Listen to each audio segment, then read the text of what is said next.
আপনি কি কখনো কোনো এক সকালে ঘুম থেকে উঠে ভেবেছেন, আমি কেন বেঁচে আছি? এই কাজটা আমি কেনই বা করছি?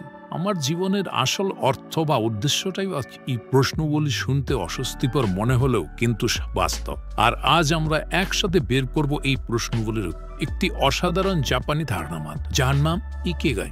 এটি শুধুমাত্র একটি বই নয়, এটি এক ধরনের জীবন দর্শন যা আমাদের শেখায় কিভাবে আমরা দীর্ঘ, সুস্থ ও অর্থপূর্ণ জীবন কাটাতে। এই ভিডিওটি শুধু বইয়ের সারাংশ নয়, এটা আপনার জীবনে নিয়ে আসতে পারে নতুন এক আশার আলো। চলো তাহলে দেরি না করে শুরু করি ভিডিওটা একটু লম্বা হবে, কিন্তু ভিডিওটা আমরা 3টি ভাগে ভাগ করে আলোচনা করব। তাই ভিডিওটা আপনার শেষ পর্যন্ত অবশ্যই দেখুন, কেননা ভিডিওর শেষ পার্টটি হচ্ছে সব থেকে গুরুত্বপূর্ণ। ওই পার্টটিতে বলা হয়েছে যে আপনি কিভাবে আপনার জীবনযাপন করলে দীর্ঘ ও সুখী হতে পারবেন। ইকিগাই মানে কি? ইকিগাই শব্দটা এসেছে জাপান। ইকি মানে জীবন, আর গাই মানে মূল্য বা যার মানে দাঁড়ায় জীবনের। তুমি কেন প্রতিদিন ঘুম থেকে ওঠো? তুমি কি করলে সময়টা ভুলে যাও? তোমার এমন কি কোনো কাজ আছে যেটা না করলে তোমার সম্পূর্ণ মনে হয়? যদি উত্তর হ্যাঁ হয়, তাহলে তুমি হয়তো ইতিমধ্যেই ইকিগাই পেয়ে গেছো। আর যদি না পাও, তাহলে চিন্তার কিচ্ছু নেই। এই ভিডিওতে আমরা ধাপে ধাপে জানবো কিভাবে এটা খুঁজে বের করা যায়। ইকিগাই খুঁজে বের করার 4টি প্রশ্ন। 1. আপনি কি ভালোবাসেন? 2.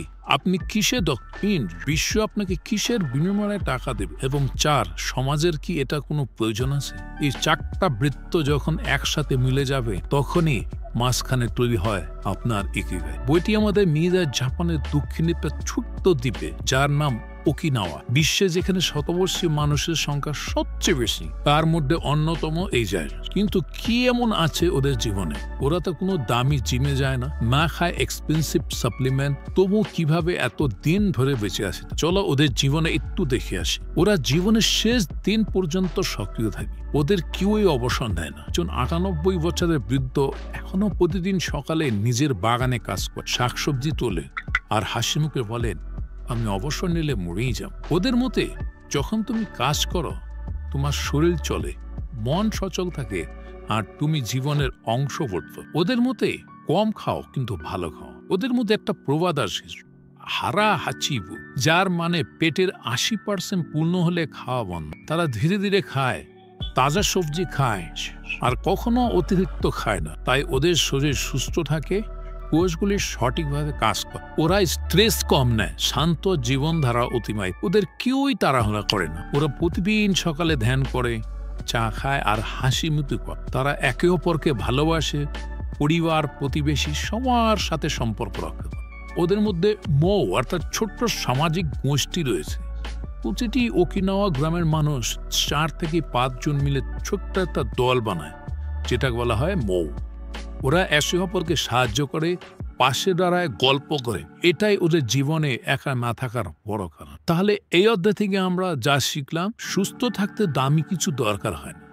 কাজকে ভালোবাসতে শিখতে হবে, জীবনকে ধীরে উপভোগ করতে জানতে হবে, আর সমাজের সাথে সংযুক্ত থাকতে। তো আমরা জানলাম ইকিগাই কি এবং ওকিনাওয়ার মানুষের জীবন কেমন। এবার আমরা আসবো সবচেয়ে গুরুত্বপূর্ণ অংশ, তুমি কিভাবে তোমার নিজের ইকিগাই খুঁজে পাও। এটা পাওয়ার জন্য নিজেকে জিজ্ঞেস করো এই 4টি প্রশ্ন। 1. আমি কি ভালোবাসি?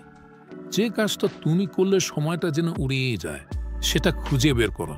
সেটা গান হতে পারে, সেটা লেখা, রান্না করা, বা কারো উপকার করা, যে কোনো কিছু হতে পারে। 2. আমি কি ভালো পারি? যে কাজটা তুমি অন্যদের তুলনায় একটু বেশি ভালো পারো, সেটা তোমার শক্তি। এটা তোমার পেশা হতে পারে, আবার নাও হয়। 3. এই কাজের কি দুনিয়ার চাহিদা আছে? অর্থাৎ আপনি যেটা পারেন, অর্থাৎ এটা চিন্তা করো, যেটা আপনি পারেন, এই কাজের জন্য কি দুনিয়ার চাহিদা আছে? এটা চিন্তা করো, তুমি যা পারো সেটা অন্য কারো কাজে লাগবে কিনা। 4. এই কাজ থেকে কি আমি আয় করতে পারি? সবশেষে এই কাজটা যদি আপনি ইনকাম করতে পারেন, তাহলে সেটাই আপনার জন্য টেকসই ইকিগাই হতে। ছোট্ট উদাহরণ দিয়ে বলি, ধরুন আপনি ভালো লিখতে পারেন আর ভালোবাসার ছোট ছোট গল্প বানাতে। মানুষ এই ধরনের কন্টেন্ট আজকাল ইউটিউবে দেখে, ইনস্টাগ্রামে পড়ে, তুমি এটা থেকে ইনকামও করতে পারো। তাহলে এটা হতে পারে তোমার ইকিগাই। এবার আসলো ফ্লো স্টেট, মানে কাজের মধ্যে ডুবে যাও। ইকিগাই মানে কেবল একটা কাজ খুঁজে পাওয়া নয়, ওই কাজটা করতে গিয়ে এমন এক অভিজ্ঞতা হওয়া যেখানে তুমি নিজেই হারিয়ে যাই, এই অবস্থাকে বলা হয় ফ্লো স্টেট। ফ্লো স্টেট কেমন লাগে? তুমি যখন কোনো কিছু করছো আর সময়টা টেরি পাচ্ছ না, মনোযোগ রয়েছে 100% কাজের মধ্যে, চারপাশে শব্দ চিন্তা সব বন্ধ হয়ে যায়। ওই সময়টা মনে হয় শুধু তুমি আর ওই কাজটাই আস। যেমন একজন চিত্রশিল্পী যখন ছবি আঁকে, একজন প্রোগ্রামার যখন কোড লেখে, কিংবা তুমি যখন ইউটিউবে ভিডিও বানাও, ওই সময়ের হিসাবেই থাকে। এই ফ্লোতে থাকা মানে তুমি তোমার একে গায়ে খুব কাছাকাছি আসো। কিভাবে ফ্লো স্টেটে প্রবেশ করবে? মন থেকে একসাথে একটাই কাজ কর, অর্থাৎ সিঙ্গেল টাস্কিং, মাল্টি টাস্কিং নয়। একসাথে একটা কাজ করো, মন দিয়ে। ডিভাইস বন্ধ রাখো কিছু সময়ের জন্য, মোবাইল নোটিফিকেশন এগুলো মনোযোগ নষ্ট। নিজের ছোট ছোট লক্ষ্য দাও, যেমন 25 মিনিটে এই টাস্ক শেষ করবই করব, এরকম ছোট ছোট টার্গেট নাও। সেই কাজ বেছে নাও যা তুমি পছন্দ করো এবং পারো। শুধু পছন্দ করলেই হবে না, পারাটাও দরকার, তাহলেই কাজে আসবে আসল ফ্লো। জাপানি দর্শনে একটা সুন্দর কথা আছে, ওয়াবি সাত। এর মানে হচ্ছে অপূর্ণতা, অস্পষ্টতা আর ক্ষণস্থায়ীতার সৌন্দর্যতে পূরণ। আজকের দুনিয়ায় আমরা সবকিছু পারফেক্ট চাই, চেহারা, কেরিয়ার, সম্পর্ক সব, কিন্তু জীবনে আসল সৌন্দর্য লুকিয়ে আছে সেই ছোট্ট ছোট্ট তৃপ্তির মধ্যে। ছোট এক কাপ চা, বন্ধুর সাথে 10 মিনিটের গল্প, ছাদের কোনায় পাখির ডাক শুনে রোমাঞ্চিত হওয়া, এটাই ওদের কাছে শুন। তাই ওরা চায় না কোনো বড় গাড়ি, না চায় কোনো বড় বাড়ি। ওরা চায় শান্তি, সংযোগ আর প্রতিদিনের ছোট্ট ছোট্ট আনন্দগুলো। একেগাই মানে কেবল কাজ নয়, মানসিক শান্তিও পাওয়া। এমন কিছু মূল অভ্যাস যা বইটিতে বলা হয়েছে, সেটা আমরা নিচে আলোচনা করি। যেমন 1, নিয়মিত ধ্যান বা শ্বাস প্রশ্বাসে মনোযোগ করা, অর্থাৎ মেডিটেশন করা। এতে মন পরিষ্কার হয় এবং স্ট্রেস কমে যায়। 2, কেউরু বয়স্কদের প্রতি শ্রদ্ধা। ওরা তাদের সমাজে বয়স্কদের সম্মান করতে জানে, ওদের কাছ থেকে শেখে গল্প শুনে। 3, নিজের শরীর ও মনের প্রতি কৃতজ্ঞতা। ওরা প্রতিদিন সকালে ঘুম থেকে উঠে বলে, আমি আজ জীবিত, এটাই তোমার সবচেয়ে বড় উপহার, এটাই তোমার সবচেয়ে বড় সাকসেস। তোমার ইকিগাই তুমি নিজেই খুঁজে বের। ইকিগাই কারো হাতে দেওয়া যায় না, তুমি কোথাও কিনতে পারবে না। এটা তোমার ভিতরে, তোমার নিজের। তোমার ভালোবাসা, তোমার শক্তি আর তোমার ইচ্ছের মধ্যে লুকিয়ে রয়েছে এটা। তুমি যখন নিজের মতো করে বাঁচবে, যখন নিজেকে চিনবে, তখনই তুমি তোমার ইকিগাই খুঁজে পাও। এবার আমরা আসবো এই টপিকের সবথেকে গুরুত্বপূর্ণ এবং শেষ পর্যায়ে। এই অধ্যায়ে আমরা উদাহরণ সহ দেখব কিছু বাস্তব মানুষের জীবন ইকিগাই কেমন ভাবে কাজ করেছে। উদাহরণ 1 নম্বর উদাহরণ, ওকিনাওয়ার এক শতবর্ষী বৃদ্ধা যার নাম মিসাসা। তার বয়স 102 বছর। প্রতিদিন সকালে নিজের ছোট্ট গাছগুলোতে জল দেন, বাচ্চাদের জন্য কাগজের পাখি বানান। তিনি বলেন, আমি প্রতিদিন কিছু না কিছু তৈরি করি, এটাই আমাকে বাঁচিয়ে রাখে। তিনি যে কাজ করেন তার বিনিময়ে কোনো টাকা পান না, কিন্তু সেই কাজে তিনি ভালোবাসা পান, সমাজের সঙ্গে সংযোগ পান, এটাই তার ইকিগাই।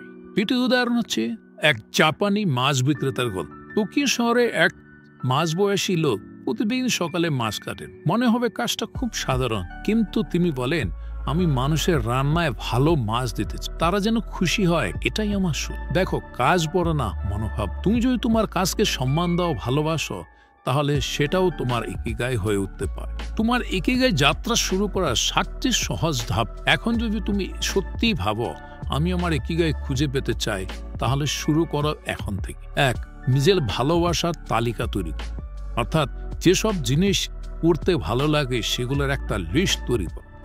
সেটা গান হতে পারে, কিছু শেখানো হতে পারে, গাছ লাগানো, রান্না করা, যে কোনো কিছু হতে পারে। কোন কাজে তুমি সত্যিই ভালো সেটা চিন্তা করো। কোন কাজগুলোতে তুমি অন্যদের তুলনায় একটু এগিয়ে আছো সেটা লিখে রাখো। 3, কোন কাজগুলো মানুষের উপকারে আসে সেটা ভাবো। তোমার কাজ কি কাউকে আনন্দ দেয়, সাহায্য করে, কিছু শেখায়? 4, কোন কাজটা থেকে ইনকাম করা সম্ভব সেটা খুঁজে বের করো। এটা খুব স্বাভাবিক প্রশ্ন, কারণ ইকিগাই মানে মানসিক শান্তির সাথে সাথে আর্থিক স্বাচ্ছন্দ্য বোধ। ছোট্ট করে শুরু করো। ইকিগাই কখনো হঠাৎ পাওয়া যায় না, ছোট্ট পদক্ষেপে এগিয়ে যাও। একদিনে পরিবর্তন হয় না। প্রতিদিন অন্তত 30 মিনিট সেই কাজের জন্য দাও যেটা তুমি পারো, যেটা করতে তোমার ভালো লাগে। পড়ো, শেখো, চর্চা করো, সব দিলে সময় দিলে ফল আসবেই। আর নিজের উপর অবশ্যই বিশ্বাস রাখতে হবে। তুমি পারবে যদি ধৈর্য রাখো ইকিগাই হচ্ছে তোমার সাথে তোমার আত্মার সম্পর্ক। এটা খুঁজে পাওয়া যায় না, নিজে গড়ে তুলতে হয়। তাহলে এতক্ষণ আমরা যেটা শিখলাম, অর্থাৎ ইকিগাই আমাদের যা শেখায়, জীবন মানে শুধু চাকরি, টাকা, সফলতা নয়। সুখ লুকিয়ে আছে ছোট্ট ছোট্ট আনন্দ। প্রতিদিন সকালে ওঠার একটা মানে থাকতে হবে, যতক্ষণ প্রাণ আছে কিছু না কিছু করে যেতে হবে। সম্পর্ক, স্বাস্থ্য ও মানসিক শান্তি এগুলি আসল সম্পদ। তুমি যদি কখনো দিশেহারা বোধ করো, মনে রাখো তোমার জীবনের উদ্দেশ্যে লুকিয়ে আছে তোমার ভালোবাসা, ক্ষমতা ও সমাজের উপকারে আসা। একটা সময় ছিল যখন মানুষ জিজ্ঞেস করতো তুমি কি করো। এখন সময় এসেছে জিজ্ঞেস করা তুমি কেন করো। এটাই ইকিগাই। তাই আজ থেকে একটু একটু পরে তোমার ইকিগাই খুঁজতে শুরু করো। নিজেকে সময় দাও, ভালোবাসো, চেষ্টা করো, কারণ একদিন তোমার জীবনও কারো কাছে অনুপ্রেরণা হয়ে উঠবে। এই ভিডিওটি যদি তোমার একটু হলেও ভালো লাগে বা চিন্তা করতে সাহায্য করে, তাহলে ভিডিওটা শেয়ার করো। চ্যানেলটি যদি এখনো সাবস্ক্রাইব করে না থাকো, তাহলে অবশ্যই চ্যানেলটি সাবস্ক্রাইব করো। আর হ্যাঁ, কমেন্টে লিখে যাও তোমার ইকিগাই খুঁজে পেয়েছো কিনা।